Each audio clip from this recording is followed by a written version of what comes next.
Well, hello everybody. Welcome to This Week with Get Real with Rick Dancer.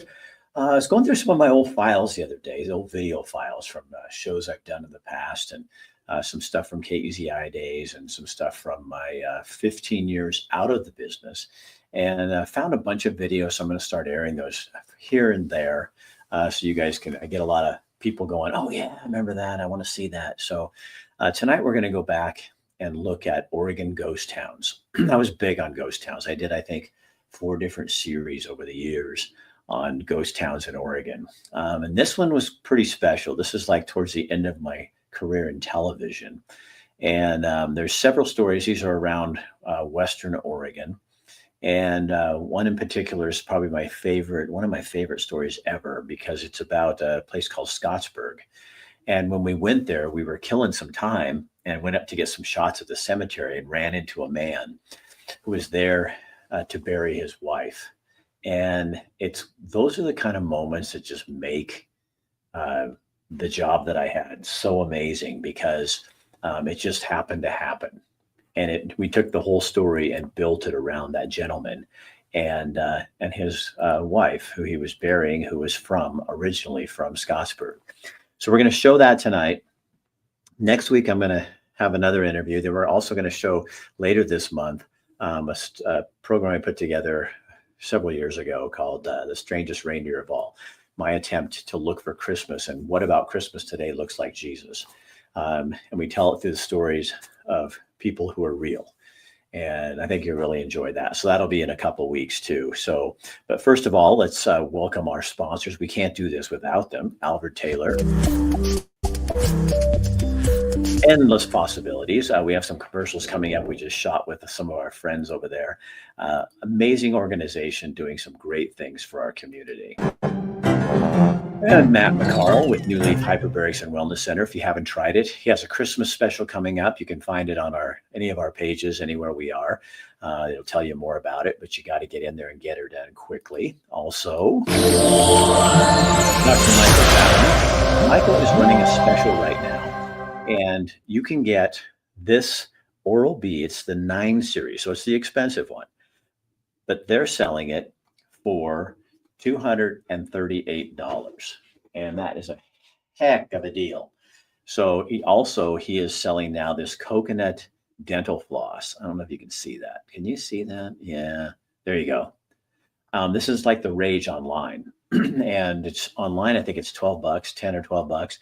Dr. Bratlin, if you go into his office, they're selling it for $8. And I've used it. This stuff just cleans your teeth. It's thick enough that it gets stuff out, but it's not so thick that it makes you hurt, if you know what I mean. Our other sponsor is Montana Oral Surgeons. They are located in Montana, obviously, Bozeman. They have offices in Great Falls. They also have one in Butte, and then one right here nearby in Helena. And our other sponsor is Greg Hinkle with New American Funding. He's a mortgage lender. A great guy right here in town and loves what we do. And that's why he sponsors our show. So for the next 25 minutes or so, we're going to take you all throughout Western Oregon to some different ghost towns. And some of the information might be a little dated, but as I recall, these are ghost towns. Like there's one on Pacific City, and that is no longer a ghost town, but it used to be classified that way. So take this, share it with your friends, maybe hold it over for the holidays and when people are there. I think everybody loves ghost towns and the mystery that surrounds them. So here is Lost and Found Oregon Ghost Towns.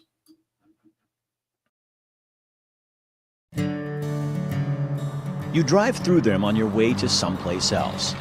Spots on the side of the road. There might be a sign or a building, perhaps something to raise your curiosity for just a brief moment. But not enough to cause you to over and ask a few questions. In some cases, it's nothing more than an old dumpy building. But what would happen if on one of those journeys you did turn on your signal, pull over, and knock on a few doors? What would happen if you stopped by the symbol, read the names, and asked 1 or 2 questions of the first person who came by? That's what we're going to do tonight. So sit back and enjoy the trip.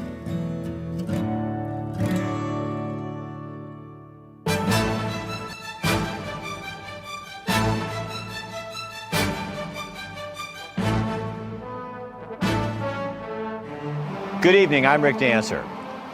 Oregon is home to dozens and dozens of ghost towns, and tonight photographer Ben McKee spent a half hour taking you to some of those places. You probably think that a ghost town has to be vacant to be considered a ghost town. That's not true. Many people call ghost towns their home. There's also a ghost town in Oregon that is coming back from its ashes. We're going to take you there as well.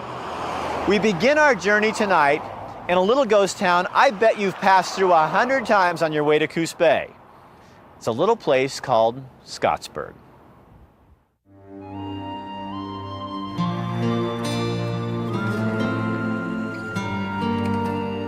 They came from Ireland, France, and places in between. The early settlers of Scottsburg, Oregon. Silent now. Their history left behind on tombstones, in old pictures, and in stories revisited by those who still live here. She liked it here, peaceful. So, Was raised in Scottsburg. there's a lot of them there that I'd have to look. A lot of the old timers were there. We had some characters that I guess every town does. At one time, Scottsburg was a place where miners gathered supplies to head south to look for gold near Roseburg and beyond. They run mule trains and pack trains from here to Roseburg.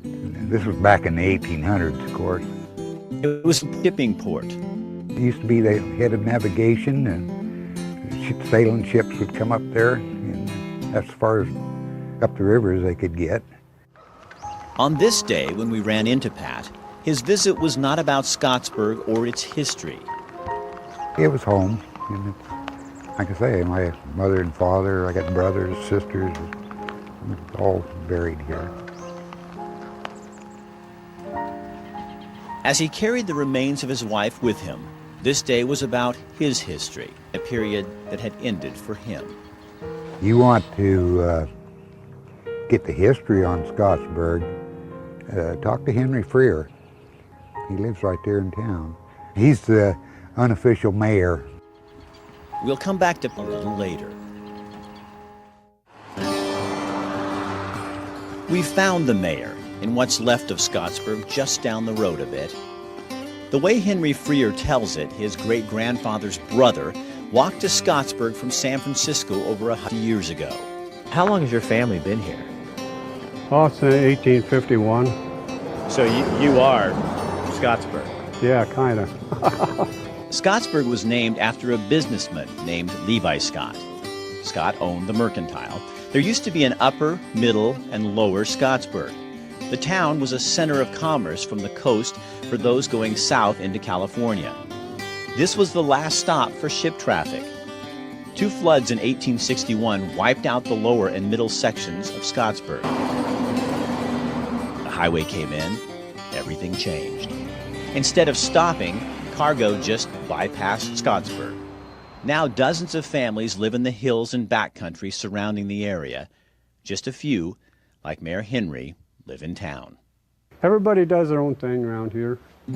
So what keeps people here? The way I had it figured is a guy just will stay here. There's always work to be done around the local area. Why run all over the state?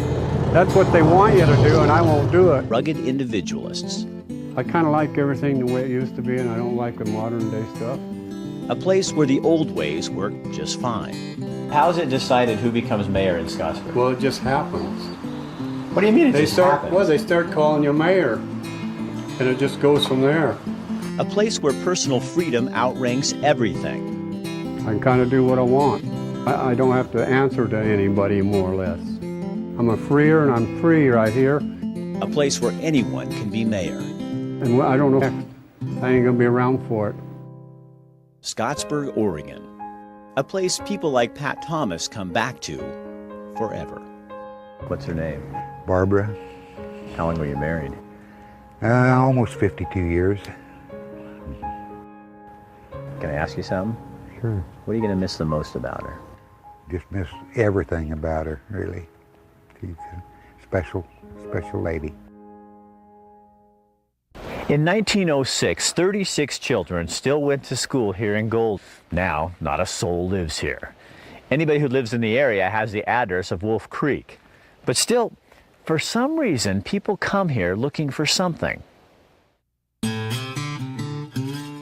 Deep in the forest, set back along Coyote Creek, is a place that truly lives up to its name. Golden. You'll find it 3+ miles from the Wolf Creek Tavern in southern Oregon.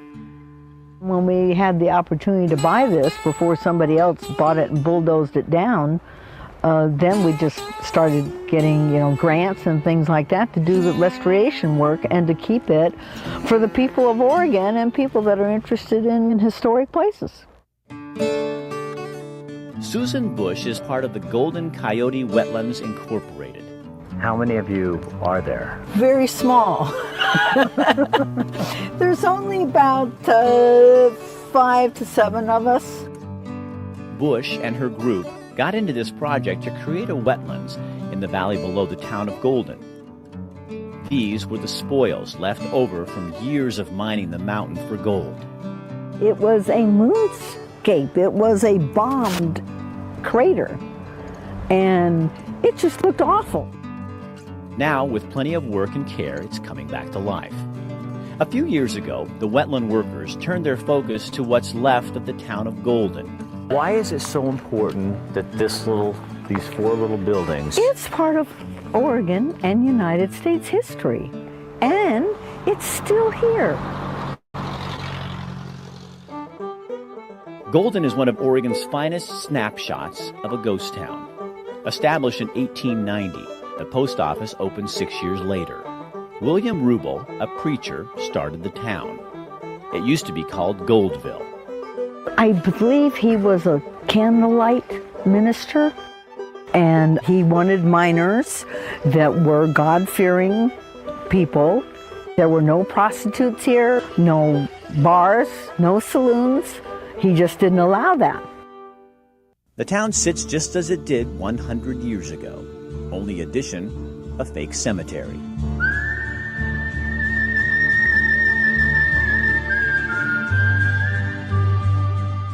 It was put there by Gunsmoke in the 70s for an episode. And since then, people have put grave markers there, but there's buried there. There are still mining claims up here. How much gold are they finding Golden? Well, about $1 million, which back in the 1890s was a lot of money. And how much they got from that time, I don't really know. Enough to have somebody be mining it up until 1990. Now Golden is managed by the State Parks Department and is listed on the National Register of Historic Places. You love this stuff. I do. It's just so fascinating. The church is never locked. People who live up here wouldn't allow it. It's their church. Doesn't matter who owns it. People use this church. They go inside. We have flowers left on the altar. We have pine boughs left. People use this church. If they close the church and lock it, it would be vandalized.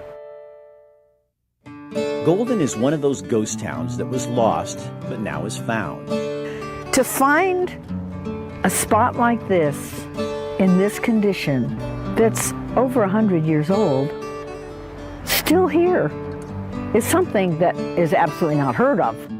Improvements will be made, but just so that Golden stays as it is, intact, as it should be. The next coast town we're going to visit is called Bay Ocean. It's not far from Tillamook. In fact, right now we're standing in what could have been the downtown area. There was a post office, grocery stores, a big indoor wave pool, hundreds of homes. It was going to be the Atlantic City of the West Coast. And this is what's left. In 1906, a real estate broker from Kansas City forgot that he wasn't in Kansas anymore. He understood the realtor's code that it's all about location, location, location, but failed to fully grasp the power of the Pacific Ocean. A sign that leads to the peninsula where Bay Ocean used to sit tells the story. City of Bay Ocean Park. 1906, T.B. Potter, real estate broker from Kansas City, dreamed of this peninsula being a second Atlantic city. Jim Bennett is our guide. He lived at Bay Ocean when he was a kid. Okay, so it came out here and then it got big, and that's where Bay Ocean Yeah, that's was. where the town was. Okay. This is a sketch of what Bay Ocean was going to look like. Plots for homes, businesses, a resort, and places to play. By 1914, 600 building lots were being sold. Bay Ocean had its own that would bring visitors from Portland for a weekend of fun. Consisted of a general store, post office, a three-story hotel, bowling alley, tin shop, and bakery. The hotel had automatic fire sprinklers. There was an auditorium with a pool 50 by 160 feet.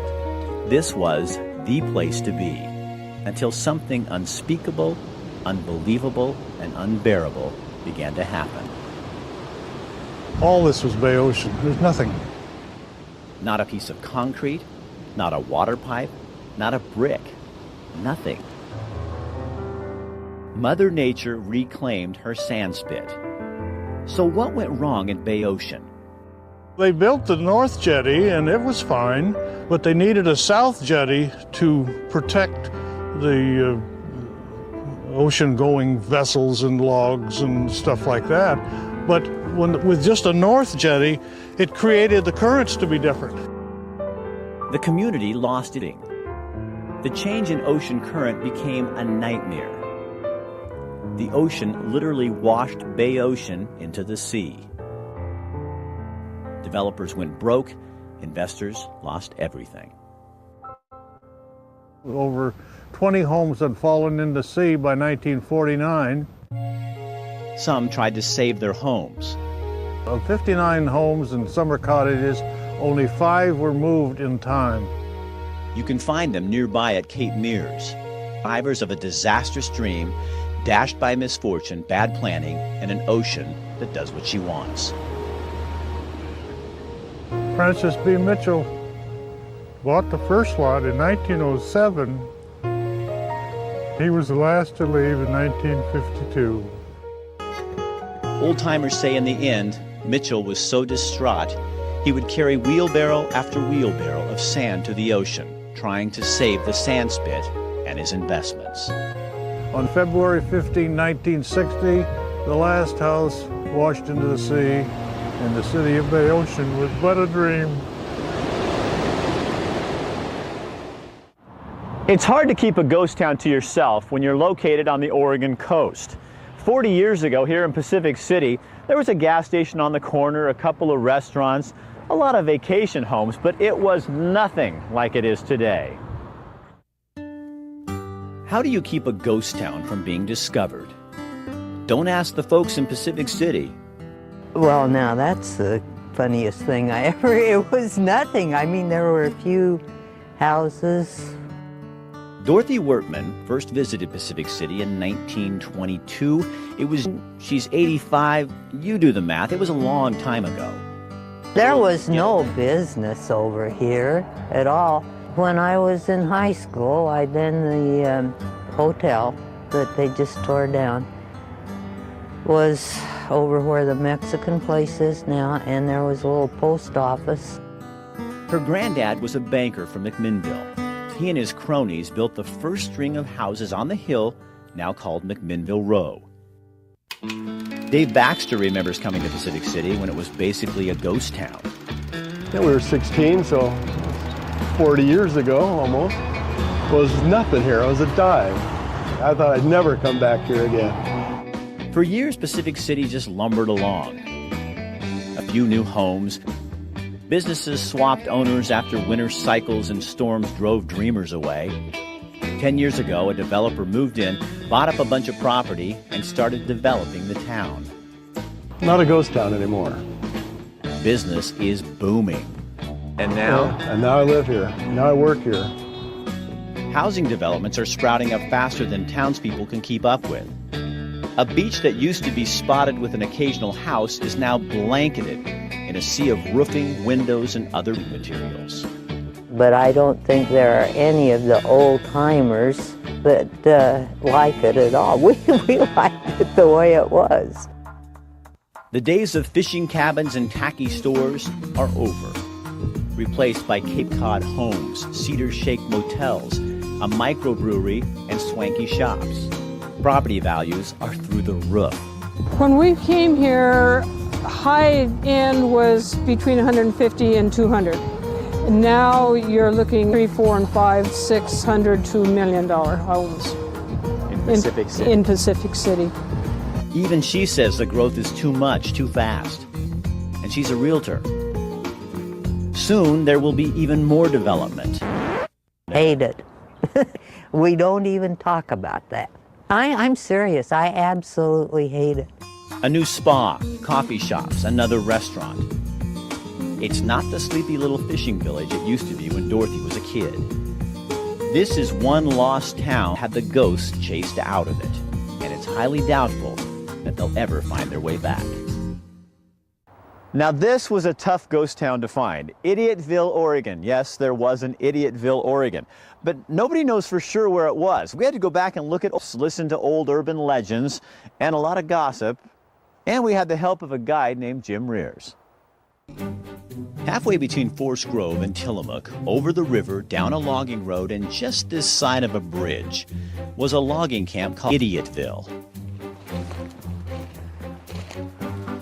It's hard to find someone willing to help you search for this place. My disclaimer is that I or none of my family have ever lived in Idiotville. So this is not one of those places that you're from? No. Oh, lots of old-timers have heard about it. You know how that goes. It's always someone else. Why Idiotville? So many stories. They had this camp, and during the 46 fire, decided that they would not evacuate. And so from then on, they said they referred to it as Idiotville because they're going to stay here and burn up. Or there's this tale. Another one is that somebody found gold, and there was a gold rush, a minor gold rush.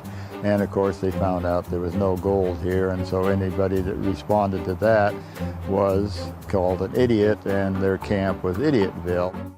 You can see what might have been a road or something like that. Idiotville was way out in the middle of nothing. Oh, there is a creek, named after the town. You guessed it, Idiot Creek. It was so far away from any place, and only an idiot would want to live and work there. So you pick your money and you take your choice, I guess. There really was an Idiotville. Even a former governor recognized it. There are a number of urban legends, if you can have urban legends out in the middle of a forest. And one of them is that they were going to make a forest camp out here for trustees to do work on the forest. And when the governor said or heard that it was going to be at Idiotville, he decided we are not making a correction facility at Idiotville. Now, other people think that would be very appropriate. It's fair to say no one will ever develop Idiotville. Not gonna happen. There's a good chance no one will ever come forward and say they were born here. Imagine that birth certificate. Heck, it's not even a good place to die. To die an idiot? So why are we here? Is the person who asks to come and look at Idiotville truly the idiot? Anytime you're in front of a TV camera, I think you're an idiot. That's my personal opinion. Thanks, Jim. That makes two of us. You've probably driven by the old red covered bridge at Chitwood when you're driving from Corvallis to Newport. It'd be an important spot on the railroad. If you read the sign, it was 139 8/10 of a mile to Portland and 750 6/10 of a mile to San Francisco. But today, this is what's left of old Chitwood. This is a story of a place called Chitwood, a spot on the side of the road that meanders through the hills of Corvallis and drops you off in Newport. Chitwood is always Chitwood, and it's alive for me. That's Maud Eastwood. She's 88 years old. Maud has outlasted just about everything in Chitwood. She's even 6 years older than that old red-covered bridge. Maud was one of 11 children. Her daddy used to run the town's market and post office. She grew up in this old house that sat on the same property as her current home. The old house didn't last. The memories do. What we would do on Saturday nights, there'd be a big bonfire of ties that they'd taken on, that need to be burned up. The whole community would meet. There were Norwegians that would be playing kind of instrument. But you see, we were all so pure that we weren't allowed to open up the window where we were sleeping and hear the music. But they had fights and everything, So somehow you heard it. Well, I snuck it open when they were. They didn't go to the town church. Her daddy didn't like the denomination, so they had church at home. When it was time for us to be baptized, we were baptized under the bridge down here, of course. Chitwood was a fuel stop. Backs were powered with wood. Folks in Chitwood cut cord after cord to load on the trains as it made its way back and forth to the coast. When the highway came in, Chitwood's doom was sealed. Folks stayed busy for a while. Maud and most of her friends moved away. A few years ago, she and her husband came back. He later died. At one time, there were 30 families in these parts. Now it's just Maud, a couple of neighbors, a sheep or two, the bridge, and her hill. That's what's keeping me living, is going up and down that hill. Like I said, I've got air in my lungs now. I've got muscles in my legs. I beat the United Parcel Man up. In Maud's mind, Chitwood has always been home. When I was a pre-teenager, the night, the stars, the outside, it was part of me. To hear the wind in the leaves, it was part of me. How does one put into words a lifetime of memories that somehow seem to come back to such a place? It was if I had left when I came back. It was as if it was all still here for me. There's something about childhood. It grips us. It won't let us go. Home. And I thought, God is good. Here's where I'm supposed to be. He has seen to it that I'm back again. And I'm looking at that same moon going over the sky. Home doesn't have to be where you live. So you're back home. I'm back home. Chitwood. It did matter. More than a bridge, you bet. Just think what you'd miss if you didn't stop and ask a few questions. So there you have it, lost and found Oregon ghost towns. Some of the folks in Pacific City would say they're the lucky ones because their ghost town has been discovered. But Maud, she's the fortunate one. She's still lost in Chitwood. If you'd like to find out more about Oregon ghost towns, just do what we did. Go to Google and type in Oregon ghost towns. Good night.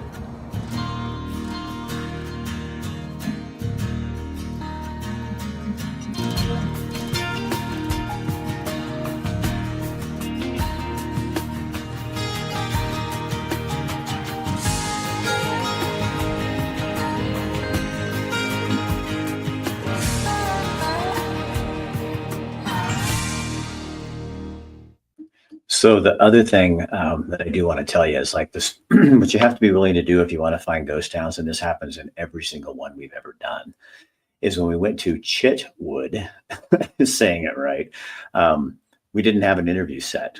We just stopped by and went and knocked on Maud's door, and she invited us in and told us the story of the town, just like the guy in Scottsburg, same kind of thing. You got to be willing to kind of sit down and be an old-fashioned Oregonian and just chat with people and let them tell their story without your input. You just ask questions and smile. So, yeah, again, we'll be airing more. I have stuff from Eastern Oregon, from all over, but I think it's appropriate to kind of put it out there for you guys and let you see some of this stuff. So share this on your page. Let other people know they're sitting around with family for Christmas. It's a great thing to sit and like I said, most of the information is correct up to 2007. Pacific City now, we just sold a house we owned there for 50 years. It's huge, just amazing, and houses selling for $1 million, nothing less than $700,000 or $800,000. So all those places have changed, and the highway does not go by Chitwood anymore. It even bypasses it more, so it's even more of a lost and found. Yeah, so thanks. I love doing that kind of stuff, and that's the kind of thing that makes me come alive. As I sit here and watch this, I get a little teary because I'd love to, if I could go back. That's the only thing I'd go back and do is stories like that about people. All right. Thanks to our sponsors for doing this. Thank you for paying attention. And again, share this on your page. Let other people know all the great things that Oregon has to offer. See you later.